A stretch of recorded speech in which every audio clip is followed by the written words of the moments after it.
సూర్య నమస్కారాల ప్రత్యేకత ఏమిటి? సూర్యుడికి నమస్కారాలంటే ఎందుకంత ఇష్టం? ఒక్కొక్క భగవంతునికి ఒక్కొక్క క్రియ ఇష్టం. ఈశ్వర అభిషేక ప్రియ. అలాగే సూర్య భగవానుడు నమస్కార ప్రియ, అమ్మవారు స్తోత్ర ప్రియ. లలితా సహస్రనామం చదివితే చాలు అమ్మవారు పొంగిపోతుంది. అట్లాగే సూర్య భగవానుడికి నమస్కారం చేస్తే చాలు. భారతీయ సనాతన ధర్మంలో సూర్య భగవానుడు ప్రత్యక్ష దైవం. కొన్ని ప్రాంతాలలో, తూర్పుగోదావరి జిల్లా ఆ ప్రాంతాలలో సూర్యుడు అనరు, సూర్యనారాయణమూర్తి అంటారు సూర్యుడిని.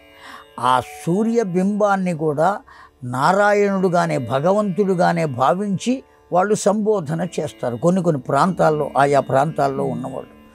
అంత గొప్ప స్థితి ఉన్నది ఆ సూర్యనారాయణ మూర్తిని అనుసరించి.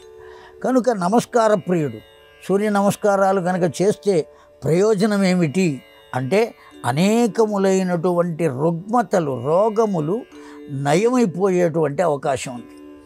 మందులకు కూడా వశము కానటువంటి రోగములు సూర్య నమస్కారములు చేసి ఆ తీర్థాన్ని తీసుకున్నంత మాత్రం చేత ఆ రోగం తరిగిపోయి హాయిగా జీవుడు బ్రతికేటువంటి అవకాశం ఖచ్చితంగా ఉన్నది, ఇప్పటికీ జరుగుతున్నది.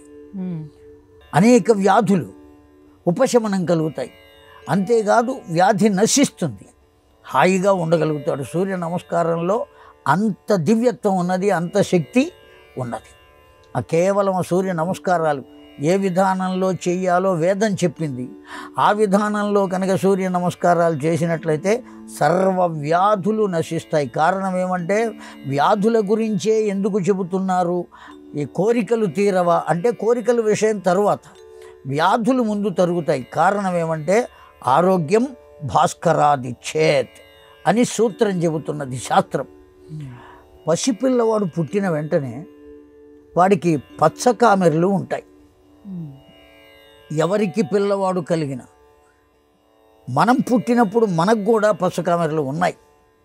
ఆ పిల్లవాడిని వైద్యుడు ఏం చెబుతాడంటే, ఎండ పొడలో కాసేపు నుంచో పట్టుకుని కూర్చోండి, మీరు 1 గంట 2 గంటలు అట్లా పట్టుకుని కూర్చోండి. ఆ ఎండ పొడలో ఆ డి విటమిన్ ఆ సూర్య భగవాను ద్వారా పడేటప్పటికి వాడికి ఉన్న పచ్చకామెరలు పోతాయి, వాడు ఆరోగ్యంగా ఉంటాడు. అందుకని ఆదిత్య హృదయం అని ఉన్నది, ఆ సూర్య భగవానుని ప్రార్థించే స్తోత్రం. దాన్ని పఠించేటప్పుడు కూడా ఇంట్లో కూర్చుని చక్కగా, లేకపోతే కుర్చీలో పడుకును ఆదిత్య హృదయం చదవకుండా సూర్య భగవానుని ఎదురుకుండా నిలబడి నమస్కరిస్తూ ఆ ఆదిత్య హృదయాన్ని కనుక పఠించినట్లయితే సూర్య భగవానుని అనుగ్రహం, ఆ భగవానుని అనుగ్రహం ద్వారా ఆరోగ్యం కూడా ఖచ్చితంగా కలిగి తీరుతుంది. అందులో ఏమాత్రం సందేహం లేదు. అందుకోసమే సూర్య నమస్కారాలు చేసి తీరాలి.